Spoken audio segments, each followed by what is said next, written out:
The silence in the high court wasn't empty. It was a physical weight pressing against the shimmering walls of the spire. Elias felt the heat of his own blood rushing to his face, a stark contrast to the absolute, cool stillness of the Empress. He had just said it. He had looked past the rows of eligible high-bloods and named the woman sitting on the throne, choosing the person beneath the crown, not the symbol on the throne. It started with the scream of shifting plates in the mining sector. Elias hadn't been ordered to descend. In fact, his superiors would have much preferred he stayed in orbit, a neutral observer to a tectonic collapse on a world that wasn't his. But Elias Thorne had a habit of ignoring the math when lives were the variables.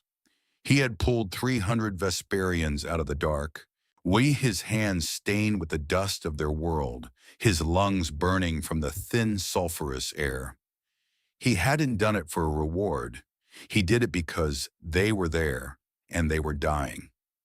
Now he stood in the crystalline court, the light of 3 suns refracting through the ceiling and turning the floor into a sharp, geometric map of light.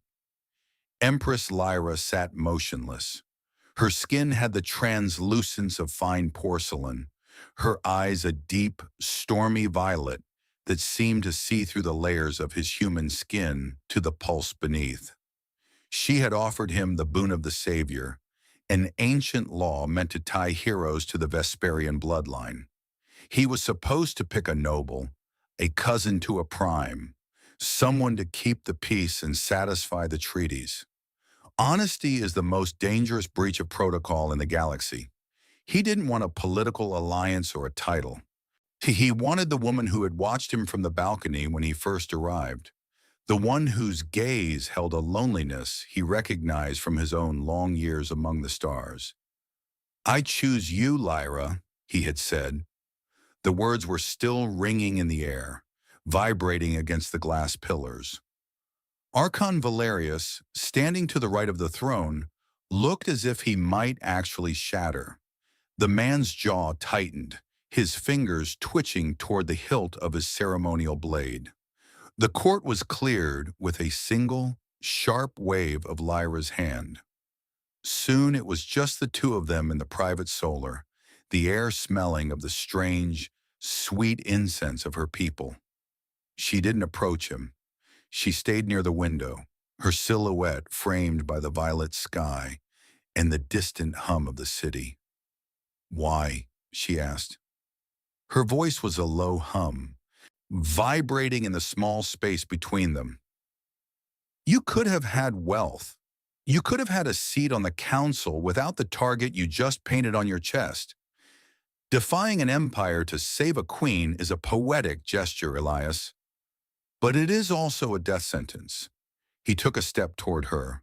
The distance felt like a canyon, yet the pull was undeniable. He watched the way her shoulders stayed square, the way she refused to show the tremor he knew was there. "It wasn't about the power," he said. "It was about the way you looked at the survivors. You didn't see numbers. You saw people. Outside those doors, the machinery of the state was already grinding against them. Valerius wasn't just a rival. He was a traditionalist who saw a human as a contaminant. Even now, the Archon was drafting the legal challenges, citing emotional compromise to strip Lyra of her authority. The tension in the palace was a live wire. Lyra turned to face him, her eyes searching his face for a lie she couldn't find. Truth is, neither of them knew if they would survive the night. Elias reached out, his hand hovering near hers, not quite touching, feeling the heat radiating from her skin. "A year of trials for a lifetime of partnership," he whispered, naming the price of his audacity. "If the Ethelgard trials are what it takes to stay by your side, then the clock starts now." The neurolinks had felt like needles of ice.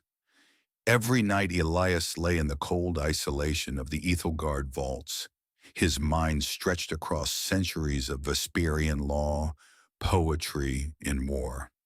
It was a brutal, silent surgery of the self. He had lost weight. His eyes were sunken, and the skin around them tight with the exhaustion of a man who had forgotten how to sleep without dreaming in a language not his own. He had traded the physical grit of the mines for a mental siege that left him hollowed out, anchored only by the memory of a violet gaze.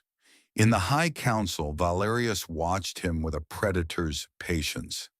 The Archon had piled precedent upon precedent, trying to bury the human under the sheer density of their tradition.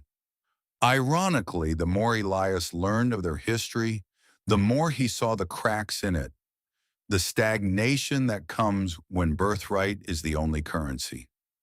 The courtroom was a sea of shimmering silk and cold, judging eyes, all waiting for the outsider to stumble over a single archaic clause. When Elias spoke during the final examination, it wasn't a recitation, it was a challenge. When he took their ancient codes and turned them inside out, showing the council that their empire was dying of its own perfection.